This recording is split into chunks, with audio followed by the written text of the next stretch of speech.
Hello बच्चों, कैसे हो आप। मैं आशा करती हूँ कि आप सभी अच्छे होंगे। बच्चों, स्मार्ट संस्कृत क्लासेस में आपका स्वागत है। बच्चों, हमने लास्ट अपनी वीडियो में पढ़ा था कि संस्कृत वर्ण एवं ध्वनि उच्चारण स्थान, कि जो संस्कृत के वर्ण हैं उन ध्वनियों का उच्चारण स्थान किस प्रकार से है, और मैंने आपको बहुत ही आसान तरीके से उनको समझाया था। मैं आशा करती हूँ कि आप सभी को वो अच्छे से क्लियर हो गया होगा। बच्चों, संस्कृत की जो ध्वनियों का वर्गीकरण है, मैंने आपको बताया था कि संस्कृत ध्वनियों को दो वर्गों में विभाजित किया गया है, स्वर और व्यंजन। जो हमारे हिंदी में स्वर होते हैं उन्हें संस्कृत में हम अच प्रत्याहार कहते हैं, और जो व्यंजन होते हैं उन्हें हम हल प्रत्याहार यानी अच और हल। तो बच्चों, हमने स्वर की जो परिभाषा थी वो भी मैंने लास्ट वीडियो में आपको बता दी थी। संस्कृत स्वरों के वर्गीकरण टॉपिक को हम कर रहे थे, जिसमें मैंने आपको बताया था कि संस्कृत स्वरों का वर्गीकरण 4 प्रकार से किया गया है। कौन कौन सी वो 4 प्रकार हैं? सबसे फर्स्ट है बच्चों, स्वर के उच्चारण में अन्य स्वर का योग न होने या होने के आधार पर। नोट कर लीजिए बच्चों, नोटबुक अपना लेके बैठे होंगे। बच्चों, आपको जो छोटी छोटी चीजें होती हैं वो बिल्कुल क्लियर होनी चाहिए ताकि आप संस्कृत को बहुत अच्छे से समझ सकें। सेकंड है बच्चों, काल या समय। यहाँ पे बच्चों आपको मैं एक चीज बता देती हूँ, काल या समय होता है, कहीं पर किसी बुक में मात्रा के आधार पर भी लिखा होता है। तो सेकंड है काल या समय के आधार पर। थर्ड है जीवहा की स्थिति के आधार पर। फोर्थ है ओठों की आकृति के आधार पर। तो बच्चों, हमने संस्कृत स्वरों का जो वर्गीकरण है उसमें फर्स्ट स्टेप कि स्वर के उच्चारण में अन्य स्वर का योग ना होने या होने के आधार पर हमने उसको समझा था कि जो संस्कृत के स्वर हैं ये हमारा स्वर के उच्चारण में अन्य स्वर का योग होने ना होने के आधार पर कौन कौन से भेद हैं। तो उसमें हमने सबसे फर्स्ट टॉपिक लिखा था मूल स्वर, कि संस्कृत में जो मूल स्वर हैं वो कौन कौन से हैं। ये मैं करा चुकी हूं आपको कि संस्कृत में हमारे चार मूल स्वर हैं, ए ई उ री रे। तो रे का जो वर्तमान समय में बेटे अब प्रयोग नहीं होता, तो हमारे केवल 4 मूल स्वर हैं। ये हो गया था हमारा संयुक्त स्वर।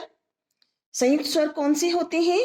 जिनके में बच्चों 2 स्वरों का योग होता है, यानी जो वे स्वर आते हैं जो 2 स्वरों के योग से बनते हैं, यानी उनका 2 स्वरों का मेल होता है।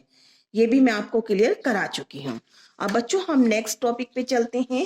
सेकंड टॉपिक है हमारा काल या समय के आधार पर। काल या समय के आधार पर बच्चों, तो काल या समय के आधार पर बच्चों जो हमारे स्वर हैं वो 3 प्रकार के होते हैं। अभी काल और समय होता क्या है बच्चों?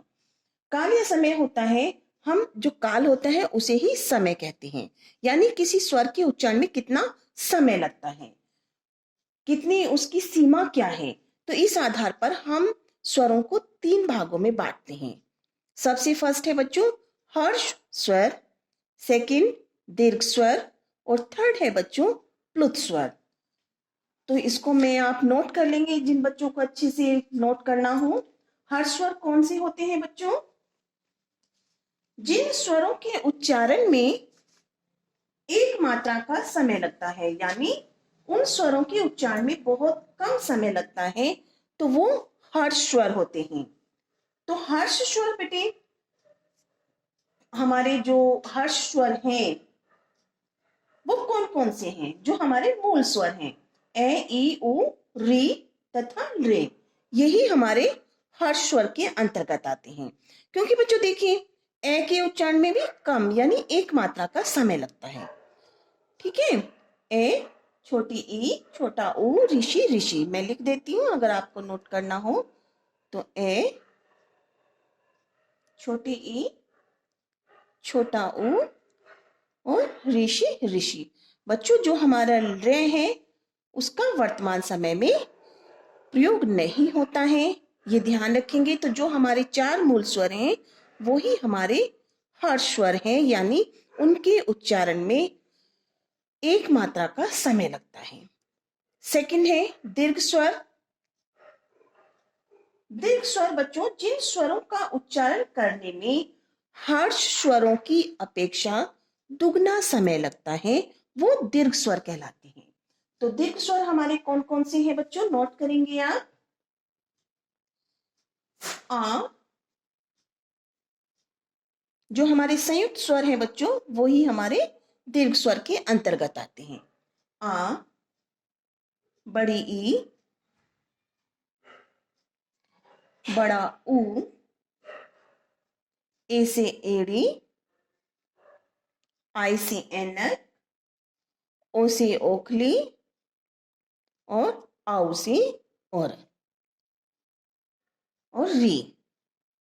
जो हमारा इसमें है ये हमारे जो 7 हैं, 1 2 3 4 5 6 7, जो हमारे संयुक्त स्वर हैं बच्चों।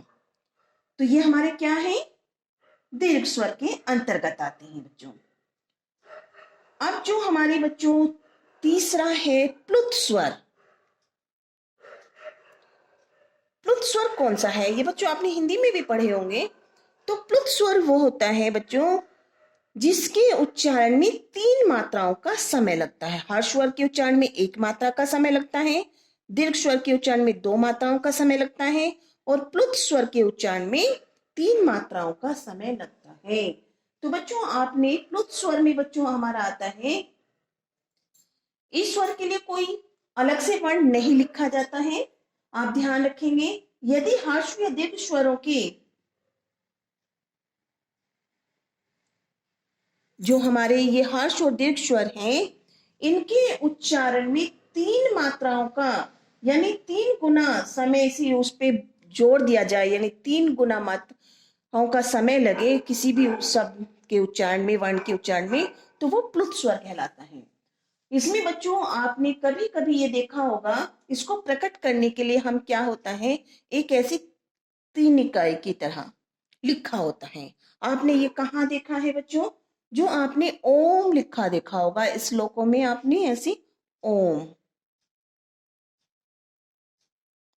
तो ये यहाँ पे हमारा दीर्घ स्वर है, सॉरी प्लुत स्वर है, क्योंकि इसके उच्चारण में 3 गुना समय लगता है और उसको प्रकट करने के लिए हम 3 के आकृति में ये वर्ण लिखते हैं। हो गया बच्चों। अब बच्चों हमारा आता है जीवा की स्थिति के आधार पर स्वरों का वर्गीकरण। जीवा की स्थिति के आधार पर बच्चों नोट कर लेंगे, जीवा यानी हमारी जो जीभ होती है बच्चों वो। तो स्वर ध्वनियों का उच्चारण करते समय जीवा की स्थिति बच्चों 2 प्रकार की होती है। कितने प्रकार की होती है, 2 प्रकार की। जीवा की आड़ी स्थिति और जीवा की खड़ी स्थिति। ठीक है। तो सबसे पहले जो हमारी जीवा की आड़ी स्थिति है वो देखेंगे बच्चों हम। जीवा की आड़ी स्थिति के आधार पर जो हमारे स्वर होते हैं बच्चों वो 3 प्रकार के होते हैं। कितने प्रकार हैं, 3। जीवा की स्थिति के आधार को हमने कितने भागों में बांटा है, 2 भागों में। फर्स्ट हमारा जीवा की आड़ी स्थिति और सेकंड है जीवा की खड़ी स्थिति। तो आड़ी स्थिति को बच्चों हमने 3 प्रकार से लिए हैं। सबसे फर्स्ट है अग्र, मध्य, पश्च। यानी जीवा की जो स्थिति होती है वो अग्र आड़ी स्थिति में किस प्रकार से होती है बच्चों, ठीक है। तो अग्र भाग से जो उच्चारण होता है वो होता है बड़ी ई से ईंक। अग्र भाग से ये इसके उच्चारण में जो हमारी जीवा की स्थिति होती है खड़ी स्थिति में, वो बच्चों इसमें से क्वेश्चन कैसे आते हैं वो मैं आपको बताती जाऊंगी, आप नोट कर लीजिए। मध्य भाग से ए, पश्चिम भाग से ओ, इन तीनों स्वरों के उच्चारण में हमारी जो जीवा की स्थिति होती है वो आड़ी होती है। सेकंड देखेंगे जीवा की खड़ी स्थिति। जीवा की जो खड़ी स्थिति होती है बच्चों वो 4 प्रकार की होती है, संवृत, अर्धसंवृत, विवृत और अर्धविवृत। बच्चों इसमें हमारा क्वेश्चन आ जाता है कि संवृत स्वर कौन सा है, अर्धसंवृत कौन सा है, विवृत स्वर कौन सा है। तो ये बच्चों आपसे एग्जाम में पूछा जाता है, तो आप इन्हें नोट कर लेंगे। जो संवृत्त होता है वो होता है बड़ा ऊ,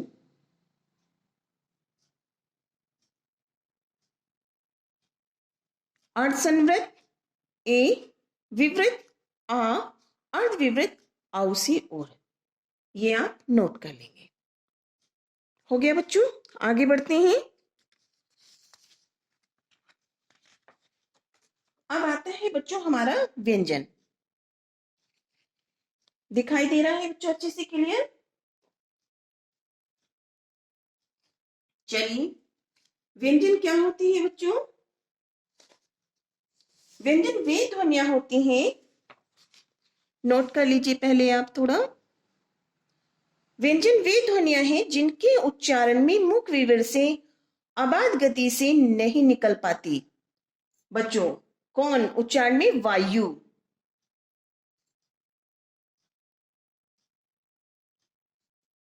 ठीक है, व्यंजन वे ध्वनियां हैं जिनके उच्चारण में वायु मुख विवर से अबाध गति से नहीं निकल पाती। वायु मार्ग में पूर्ण या आंशिक अवरोध उत्पन्न होता है, यानी जो वायु वेग हमारे मुख विवर से बाहर आता है तो वो कहीं ना कहीं पर रुकावट के साथ बाहर आता है। इन्हें ही हम संस्कृत में हल भी कहते हैं, क्योंकि संस्कृत में जो व्यंजन है हमारे उन्हें हल प्रत्याहार कहते हैं। ठीक है बच्चों, तो जो हमारे व्यंजन हैं उनके उच्चारण में जो वायु वेग होता है वो हमारे मुख विवर को कहीं ना कहीं स्पष्ट करते हुए बाहर आता है। तो व्यंजन हमारे कैसे होते हैं बच्चों? स्वतंत्र नहीं होते। चलिए, संस्कृत व्यंजन ध्वनियों का वर्गीकरण। संस्कृत व्यंजन ध्वनियों का वर्गीकरण बच्चों दो प्रकार से है। कितने प्रकार से हैं? दो आधार पर किया गया है। सबसे फर्स्ट है उच्चारण स्थान के आधार पर, और सेकंड है उच्चारण प्रयत्न के आधार पर। नोट करते जाएंगे सभी बच्चे। संस्कृत व्यंजन ध्वनियों का वर्गीकरण दो प्रकार से किया गया है। व्यंजनों के उच्चारण स्थान के आधार पर, सेकंड उच्चारण प्रयत्न के आधार पर। तो सबसे पहले बच्चों हम देखेंगे उच्चारण स्थान के आधार पर।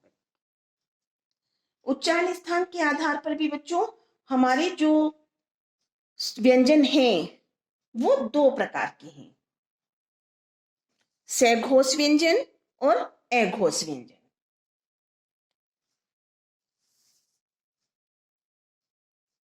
ठीक है, नोट कर लीजिए। सघोष व्यंजन बच्चों क्या होते हैं? सघोष व्यंजन बच्चों वे व्यंजन होते हैं जिनमें व्यंजन का उच्चारण उस समय तक समाया नहीं होता जब तक कि जीवा उस स्थान तक नहीं पहुंच पाती। यहां से ही व्यंजन का उच्चारण होता है। भाई, जहां से व्यंजन का उच्चारण होता है जब तक जीवा हमारी जो जीवा होती है उस स्थान तक नहीं पहुंच पाती है तो वो सघोष व्यंजन होते हैं।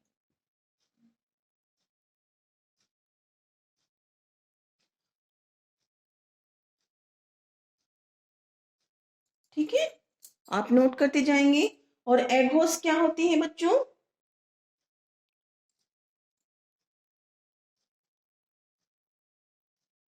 नोट कर लीजिएगा बच्चों सभी। सघोष व्यंजन वे व्यंजन हैं जिसमें व्यंजन का उच्चारण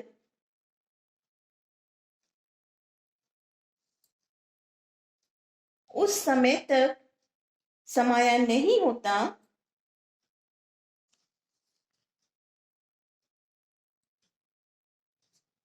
जब तक जीवा उस स्थान तक नहीं पहुंचती।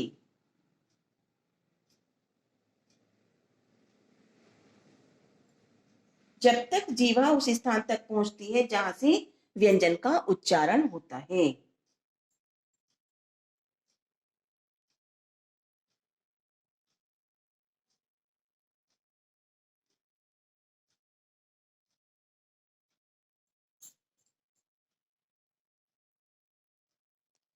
ठीक है बच्चों, जो हमारे सघोष व्यंजन है बच्चों इसमें हमारे दो होते हैं, पूर्ण सघोष और अपूर्ण सघोष।